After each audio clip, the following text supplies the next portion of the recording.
Hello there my fellow holotable heroes and welcome to another Galactic challenge video. Hopefully you had a productive week and that you're looking forward to get your weekend started. But first, as always, a brand new challenge is upon us. Luckily another relatively easy and straightforward challenge, so hopefully you can get in, get out and continue with your weekend.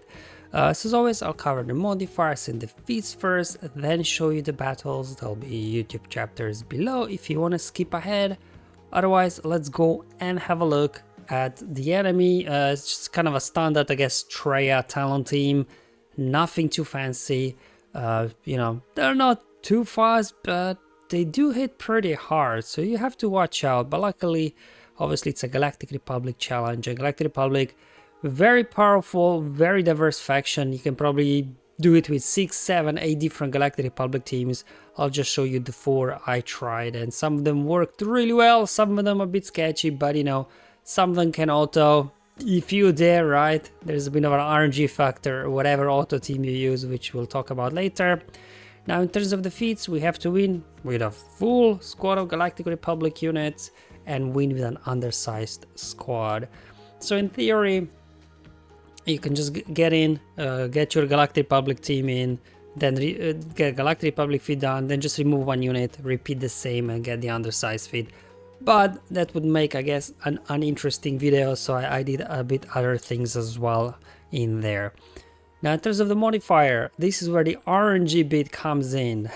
The Death Star modifier, volatile energies. So we all get super laser blast ability, and the cooldown is shared between us and the enemy, and as soon as the charge reaches 100%, anybody can use it, you or the enemy. And that's why in autoplay sometimes AI does not prioritize super laser blast abilities. So if you do full auto, who knows what's gonna happen, right? But on manual, for the most part, you do have control over it, and make sure you use it straight away.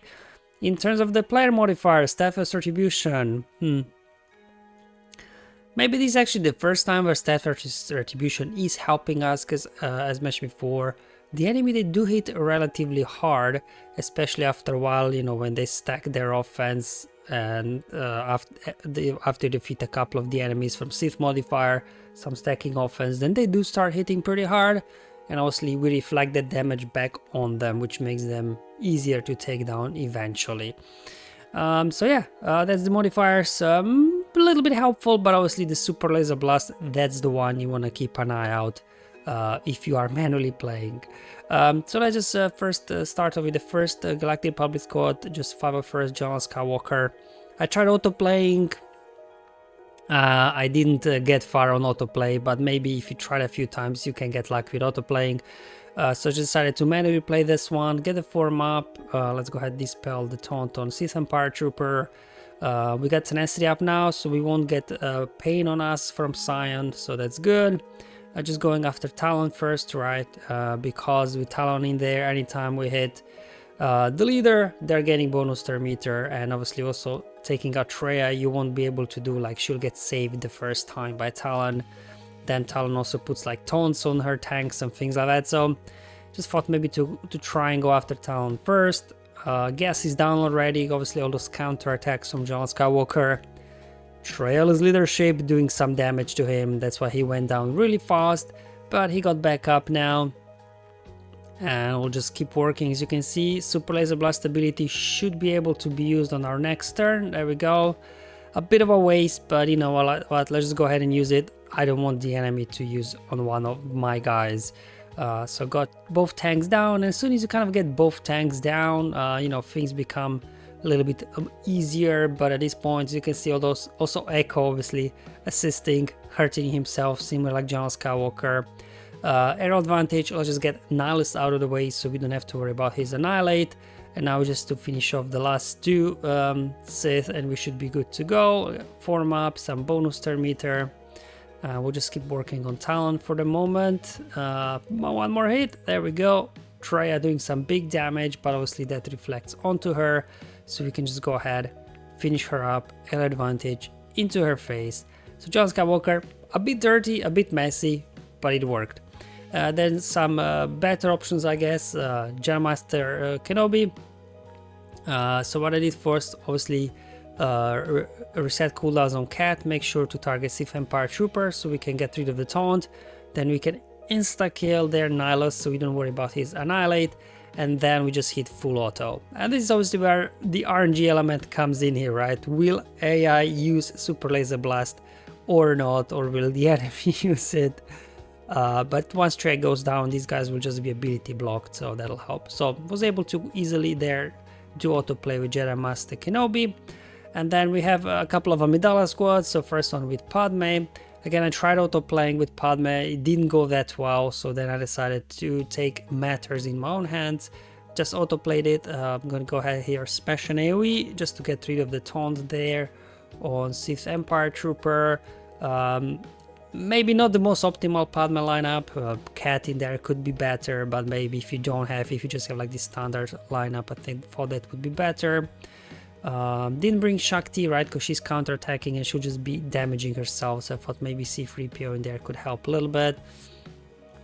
We're taking a bit of a beating, but you know, let's not forget that Anakin is gonna take bonus turn, and then Padme takes a bonus turn, gives us lots of protection up, which should hopefully in a moment turn into lots of stacks of courage and we can quickly take these guys down. Keep an eye out on the Super Laser Blast ability. There we go. Ready to use it straight away so enemy doesn't use it before you. We go, that should take care of Cyan. And I don't know, do we want to call assist? Sure, why not? There we go, we finished off Nihilus as well. Courage really now allowing us to quickly take these guys down. Going after Talon, just down to Treya. Alright, there we go. Another bonus turn, more courage. And as soon as Padme, alright, Anakin takes a turn, we should be able to wrap this up. So seem like General Skywalker, not the cleanest of the battles, but as long as you manage your Super Laser Blast ability, you should be good to go. And then the fourth and final Galactic Republic team that I'll be using is Queen Amidala. So this one as well, I felt a bit gutsy here. Let's go ahead, hit full auto, see what happens there. Padawan, Obi-Wan, he's like on the edge of being taken out, but he's kind of hanging in there, always barely somehow surviving. And yeah, because obviously the maiden can't be debuffed, they can't isolate her, they're just constantly stuck behind her taunt. So actually Padme potentially, Queen Amidala is probably the safest autoplay team that you can have with the Galactic Republic.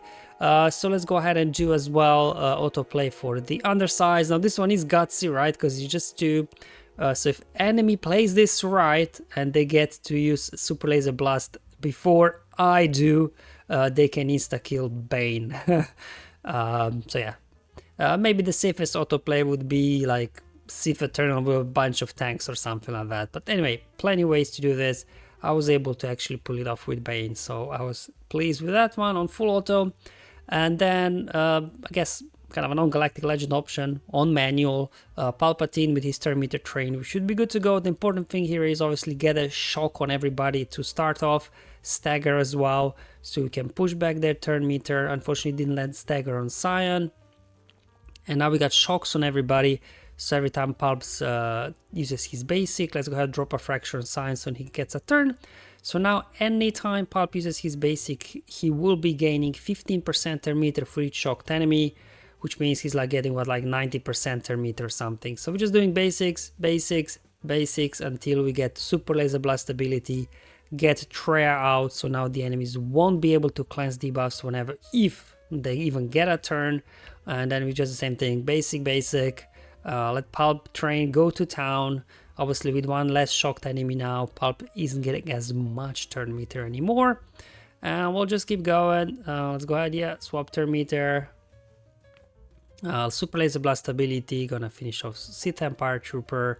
And now just down to Cyan, Malak drain him there, fracture on Talon and hit autoplay. So again, very quick and easy undersize feed there, although on manual, not autoplay. Again, autoplay a bit gutsy in this one because of the whole Super Laser Blast ability. Like if enemy gets to use it before you, could be problematic. But yeah, for the most part, today's challenge, hopefully whatever you've got in your roster, you can get, you know, the max crate, well, the free-to-play max crate, I guess. The other feats, I'm just pretending they don't exist. Thank you for watching, I'll see you in the next one, but until then, have fun, enjoy your life, and may the RNG be with you, my friends.